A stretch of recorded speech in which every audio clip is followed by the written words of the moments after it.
I took the job because it paid more at night. Less people, less stress. That's what they told me. The storage facility sat at the edge of town. No houses nearby.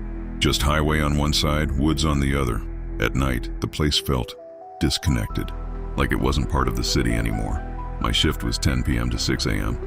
Sit in the office, watch cameras, do a perimeter walk every hour. The first 3 nights were quiet. Too quiet, honestly. Then Unit 42 started opening.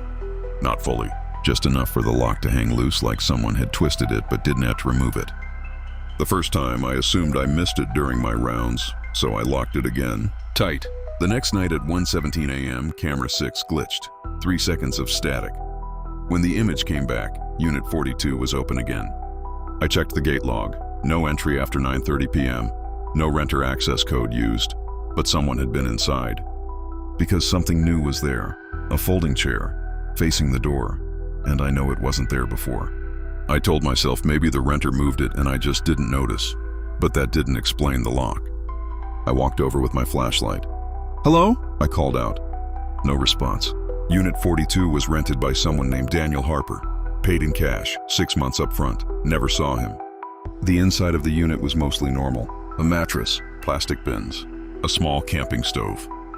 But the folding chair sat in the center, facing outward, like someone had been sitting there, watching. I stepped inside. That's when I noticed the smell. Not rot, not garbage, just body odor. Like someone had been in a closed room too long. I backed out, locked it again, and went back to the office. At 2:03 a.m., camera 6 glitched again, this time for 5 seconds. When it came back, the chair was closer to the door. I didn't see it move. It was just closer. That's when my stomach dropped. I rewound the footage. Every time the glitch happened, there was a small frame before the static. A shadow crossing the camera, too fast to make out clearly, but tall and thin. I told myself it was compression artifacting. Cheap cameras do weird things. Then at 3:12 a.m., someone knocked on the office door. 3 slow knocks. We don't get customers at 3 a.m. I checked the front camera. No one was there. I grabbed the flashlight again and stepped outside. The air felt colder than it should have. That's when I heard it. Metal scraping, slow, from the direction of Unit 42. I didn't want to go, but it was my job. The unit door was halfway open. The lock was gone. Not broken, gone. I approached slowly. The folding chair was now directly in the doorway, facing me, and someone was sitting in it. At first, I thought it was a mannequin. The figure was hunched forward. Skinny, gray hoodie, head tilted down. I couldn't see the face. "Sir?" I said. No movement. I took another step. The smell hit me again, stronger now. "Sir, you can't be here after hours."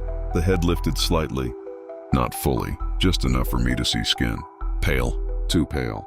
Then I realized something. The bins in the unit were gone. The mattress was gone. There were scratch marks on the inside walls. Long, vertical, like someone had been counting days. The figure spoke.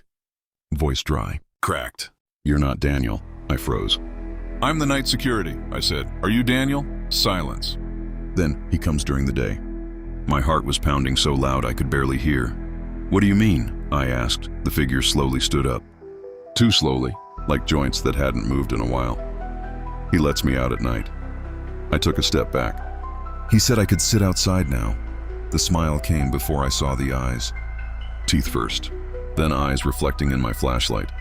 Wide, unblinking. I turned and ran. Didn't lock anything. Didn't look back. I slammed the office door and called the owner. No answer. When I checked the cameras, Unit 42 was empty. Chair gone. Door closed. At 5:45 a.m., right before my shift ended, a sedan pulled up to the gate. The access code worked. A man stepped out. Mid-40s, calm, normal. He walked straight to Unit 42, opened it, stepped inside, closed it behind him. He stayed in there for 12 minutes. When he came out, he was alone. I never saw anyone else leave. When he drove past the office window, he slowed down, looked directly at me, and smiled. I quit that morning. 2 weeks later, I drove past the facility out of curiosity. Unit 42 was listed as available. Cleaned out, empty, except for one thing, a folding chair facing the door.